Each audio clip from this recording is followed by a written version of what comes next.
Look closely at the living world, and the sheer scale is staggering. We share this planet with millions of different organisms, ranging from microscopic crawling ants to massive breaching whales and towering trees. With millions of wildly diverse life forms, making sense of how they all connect is an enormous challenge. Scientists need a systematic way to sort them out, to uncover their hidden evolutionary relationships. The solution is a biological filing system called the taxonomic hierarchy. By establishing shared categories, classification provides a structural framework that scientists use to organize the biological chaos of the natural world. This 3D structure maps out the 7 main levels of that hierarchy. You can remember them from bottom to top with the mnemonic King Philip came over for good soup, standing for kingdom, phylum, class, order, family, genus, and species. If we zoom all the way down to the narrowest, most specific levels, species and genus, we find organisms with high physical and genetic similarities, like humans, Homo sapiens, and chimpanzees, pan-troglodytes. As we zoom out to family and order, physical similarities drop off. Pulling back to class and phylum, branches expand to group different creatures, cows, frogs, fish, sharing a backbone. Finally, the kingdom level groups enormous numbers of organisms based on basic shared traits. This reveals a core rule of biological classification. As you move up from species to kingdom, the common characteristics between organisms decrease, while the overall diversity and complexity of the group increase.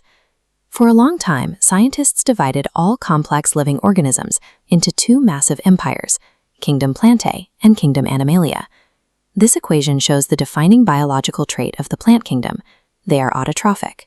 By combining sunlight, water, and carbon dioxide, they prepare their own food in the form of glucose through photosynthesis. At the cellular level, plants are eukaryotic, meaning they have a true nucleus. They contain the green pigment chlorophyll to absorb that sunlight, hold large storage vacuoles, and are surrounded by a rigid wall made of cellulose that keeps them mostly fixed in place. This single kingdom contains simple divisions like Thallophyta, algae without true roots or stems, and Bryophyta, which includes mosses that act like the amphibians of the plant world, needing damp environments to survive. It also includes complex vascular plants that have distinct tissue for transporting water. This includes ferns in Pteridophyta, cone-bearing pines with naked seeds in the gymnosperms, and the angiosperms, which cover all flowering plants. A small blade of grass and a towering pine tree look entirely different and have different lifespans. Yet their shared autotrophic nutrition and rigid cell wall structure bind them together into this single kingdom. The animal kingdom operates on completely different rules. Their core defining trait is heterotrophic nutrition. Since they cannot synthesize their own food, they must acquire energy by eating plants or other organisms. Like plants, animals are multicellular and eukaryotic, housing complex organelles like mitochondria. But crucially, animal cells lack a rigid cell wall. This absence provides physical flexibility, allowing for true locomotion. This mobility drives a variety of forms. The kingdom starts with simpler aquatic and worm-like phyla, Porifera, which covers porous sponges, stinging jellyfish in Cnidaria, flatworms known as Platyhelminthes, cylindrical nematoda roundworms, and segmented annelida like earthworms. Then you reach the highly diverse phyla. Arthropoda is the largest phylum on Earth, featuring animals with jointed legs and exoskeletons. You also find soft-bodied octopuses on their mollusca, and spiny-skinned starfish grouped in Echinodermata. Finally, there is phylum Chordata, defined primarily by the presence of a nodal chord, a flexible skeletal rod. This group houses fish, amphibians, reptiles, birds, and mammals. When you consider a butterfly, a massive blue whale, a crawling snake, and a human being, the physical diversity is staggering.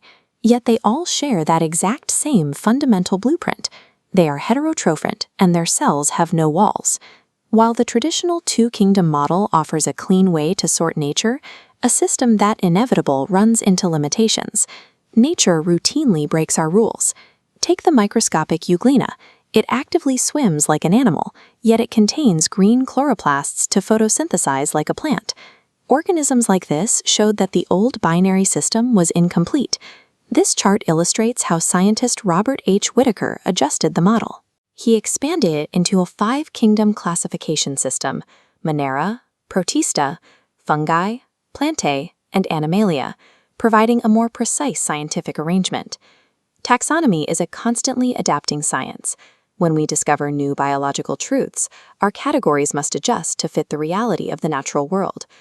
Today, biologists no longer rely strictly on outward shapes or anatomical organs to decide where an organism belongs.